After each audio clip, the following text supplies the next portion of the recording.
Well, standing in the front of Guys, it's your girl, Yummy.com. Thank you for joining me, my internet friends. Today we have, I guess I've been doing a lot of them, but I'm not gonna stop. Tipsy movie review. And fun fact, it is actually a movie this time. I was intrigued, befuddled, and enamored when I found out Disney basically put out a gay movie. You know what I mean? And by that, I don't mean the Disney Channel actually put out a gay movie. I mean that Disney, which owns Hulu, put out a movie starring several of their major properties, you know, specifically Moana and Girl Meets World, that was lesbian? Alright guys, basically what I'm covering here, I ran into this movie because I was a big watcher of Disney Channel until too old. I have a niece who loves Moana, so that kind of part of me got it. And then I used to watch endless hours of Girl Meets World, so that part of me kind of got it. And the movie I'm talking about today is Crush, that stars both of the lead characters in that movie. Synopsis time. There is a main character. She doesn't want to be normal. Nobody wants to be normal. That's why I'm cool. Whose name I cannot remember. I remember everybody else's name except for her name, which is Bad, I want to say. She is a young budding artist who has to write this or draw this picture to get into an early submission school for Cal Tech equivalent, Cal Arts or something, and she has to talk about her happiest moment. She has to draw her happiest moment.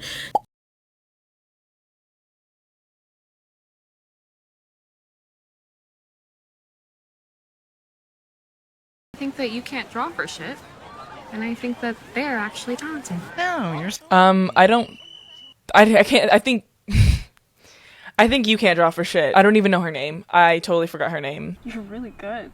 You're a big fat liar. You're a big fat liar, and you need to, you know, pay for your crimes because lying isn't okay. And lying about someone's college abs, like even more not okay. Because it's not even about feelings. Like you're not gonna get in. It is lacking Talent. emotion. Okay. Just don't be afraid to draw something a little more vulnerable. Or better. Or good.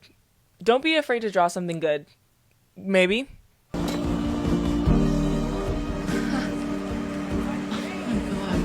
Oh, it's ugly. People are like, who are these people?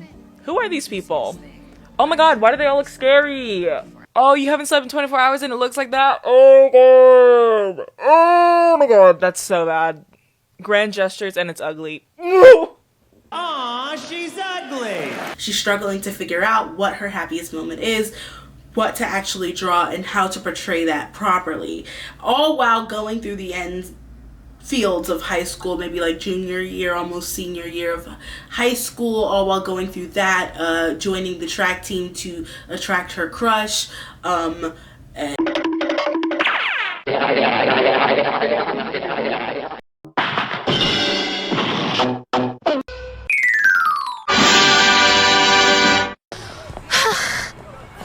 the fastest woman alive. That was mediocre at best. Yeah, I took an Instagram story and went over the time limit. Damn. having her friends run for president, all these fun, quirky Whose case is it? high school antics is basically what's going on, but through the guise of a very now time. I would go as far as to call this a period piece, because the language, the outfits, the dynamics are all very of this time.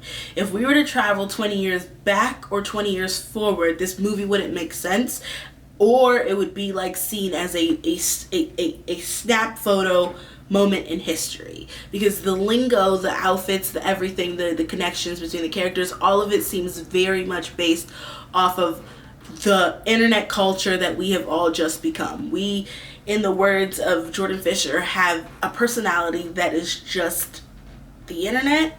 Yeah, I genuinely think that, especially like current generation social media, Zoomers, millennials alike, have all like began to develop a personality that is literally just the internet. And I think that that is where a lot of this comes from. And as we go through the story, spoiler alert, she finds the person that she actually loves, and with the person that she actually loves, she finds that her happiest moment, person she actually loves is AJ. She finds her actual happiest moment, and you know, they subvert the system to all's well that ends well, the whole shebang. There are certain things in this movie that I want to talk about. Not the entire movie, but like there are points in this movie that I really want to like nom on, okay? The main character, whose name is Paige Evans!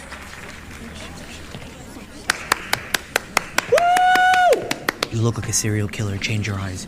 Paige, whose name is Paige, is going through a lot, and she's played by Rowan Blanchard, who was Riley in Girl Meets World, if you don't remember. Now, Riley was a very specific brand of weird. She was this weird mix of Corey and Topanga, but mostly Corey's young, awkward, quirky self. Maya, say goodbye. Riley, yes! Honey, I hate to break it to you, but the whole school already knows you're goofy. They don't know everything I do. Neither do you, Maya. What? No, yes, I do. Deep in the heart of Riley Town. In the darkest secret corner of Riley Town. I can't believe I'm finally telling you. Once a week, on Friday afternoons, when the halls are empty, I have an awards ceremony. I think we know what happened. Somebody caught you. And that's what she's sending to the whole school. Maybe it's not so bad. Sometimes I pretend I'm not there to accept, so French Riley accepts in my place. It's bad. It's really bad. And it seems like, you ever like watch Aubrey Plaza in a movie and be like, is this you, or do you just only play characters like this? The same thing goes for this. She really feels like if Riley just grew up and went to high school, which technically we kind of saw, but not fully. It really feels like Riley from Girl Meets World grew up and went to high school, because that is the personality that she has through this entire thing. Kind of awkward, quirky, weird kind of girl who has a very specific brand of like, you know, gesticulations and everything. I'm humiliated, Maya. I didn't want to let you see me humiliated. You thought it would just go away? Mm-hmm. It's getting worse. How do I handle this? I don't know how to handle this. Not alone. But I thought I was supposed to learn how to resolve a conflict. You have a bully. And I have a conflict. You are incredibly screwy. And I'm screwy, and I have a bully, and I have a conflict. Riley Town. Stop saying that. People shouldn't make fun of other people. What did I ever do to you?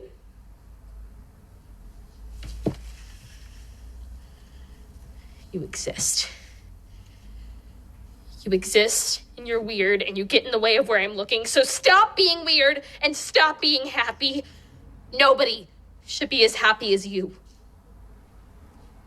Stop being who you are. Or I'm gonna put my foot in your weird, stupid face. Okay.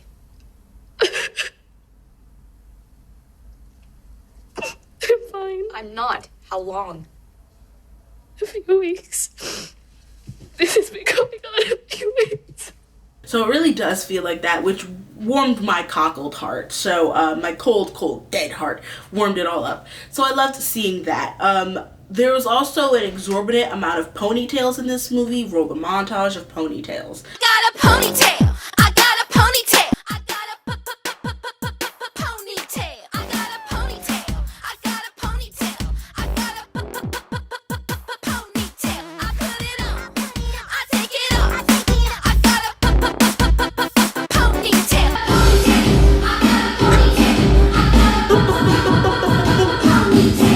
Yes, most of them are Paige, but AJ and Gabby are equally to blame for the amount of ponytails in this movie. Since I gave you the synopsis and some weird observations, I'm gonna tell you what I liked and didn't like about the movie. What I liked about the movie is that its overall snapshot of the time that we live in now, a very much internet culture, you know, where it's, you know, normalized being gay, and also like, you know, the way that the relationships between parents, like her mom is Like a normal teenager for once. She doesn't want to be normal. Nobody wants to be normal. That's why I'm cool. played by Megan Mullally. Megan Mullally, who is, of course, from Will and Grace, and, you know, just known for a lot of things, including being in The Coolest Couple in the World. Honey, I'm so happy for you. She's always been supportive. Paige! Come on, no edibles before school. We've talked about this. So she's very much a open, I'm a cool mom, Regina George mom kind of vibe. And so you see that kind of snapshot of this new world dynamic where parents and children are actually friends. I just love her so much. She's like my best friend. Aww. Don't tell her that, though. She wants it too much. As well as, you know, again, the openings to the LGBTQ, because there's a moment where they say, like, yeah, we're separating you into sleeping with girls and boys, even though 60% of you sleep with both. The overall subversion of the man, which is what her best friend's campaign is all about, like, you know, fighting the system. And I also will be challenging the administration on any issues I believe merit pushback. Here we go. In fact, I'd like to start right now by introducing you guys to my very first project, the Beautification Initiative. It's about time we took a page out of King Pun's book and filled these school walls with color and life. It's time we reinvested in art, no matter what the administration says. I voted for you, bitch. Creating a revolution, you know, kind of all of these very now moments. The first day in the job, and you already started a revolution. Would you expect anything less? I really like how they've accumulated them and put them together. I really like the acting in it. I think it was actually really, really well done. I think Tila Dunn, I believe her name is, I think, you know, she was probably the weakest actor in it, which is saying a lot because she was still pretty good. But everyone else was super strong, super on it, like really made me believe the characters, which is hard again because I know them for playing all these other characters, so it was really hard but like also really cool. So the acting was really good. Some of the shot choices were super fucking beautiful. Some of the transitions were awesome. Some of the shot choices were super fucking beautiful. Some of the transitions were awesome.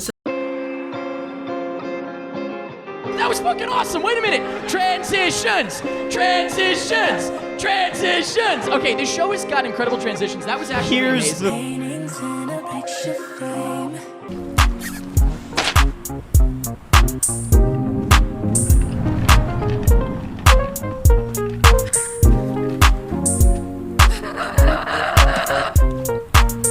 What do you think of King Pun? Oh, Paige here? Aren't your parents both artists, Tim? Isn't your mom a nurse? Your point? I haven't seen you save anyone's life. It's kind of got a point. You're supposed to be on my side. Some of the images that you see, the picturesque moments, the transitions, honestly, sometimes it was just great. It was a lot. It was great, and I liked watching it. I wouldn't say it was the most iconic or you know, new or different take. That's nothing to write the Daniels or Edgar Wright about, but it is actually pretty good for what I consider a Disney Channel original movie, but a little bit different. Now we're gonna get to what I didn't like. There were certain plot points that were expounded upon too much, which was like, you know, the presidential race and all of that. But then there are some plot points that were expounded upon enough. There is a whole mystery going on there. They need to try and figure out who King Pun is. King Pun is like a graffiti artist that works, or like that draws and defaces a lot of stuff. You need to find out. They need to try and find out who King Pun is. Like, one of the good things they did is they had this like good cop bad cop moment that ended up being a bonding moment for AJ and Paige at a party that was really interesting and fun and included some really cool shots and some of my favorite shots of the show. But they didn't expound upon what King Pun did actually. You know, like, I didn't see all of King Pun's work collectively put together and understand what was going on until close to the end of the movie. Another thing that I didn't like was another dynamic that was there was between Gabby and AJ, who are the sisters. Paige initially likes Gabby, but ends up with AJ, of course. She's liked Gabby since she was younger. It's really one of her character arc moments. But I think that something that was really interesting that we only got to see snippets of was how Gabby, before I get into that, I really like how they like kept the stylistic choices of the characters from young to old. It really was really cool. Like, quick montage. But outside of that, one of the things that they didn't do or expound upon enough was Gabby and AJ's relationship. I think their relationship as sisters would have been a really interesting dynamic to explore. They really seemed down for each other. Are you just trying to get me expelled at this point? Listen, I know you're still upset, Yeah, more so now. but I will always have your back, okay? If you're going down, I'm going down with you. Seeing the inferiority complex that AJ has, seeing how Gabby feels the pressure of their parents as well, like seeing their whole relationship at this lunch table was really good and really amazing to see and really good to divulge, and I really liked it, but I wish there was more of that. I wish there was more of that. Stupid for thinking this time was different. AJ, you're not stupid. Paige isn't even into me. She said she likes someone else. I'm guessing you. She never told me that. Just like you didn't tell me you were King Pun. But it's me, AJ. I know.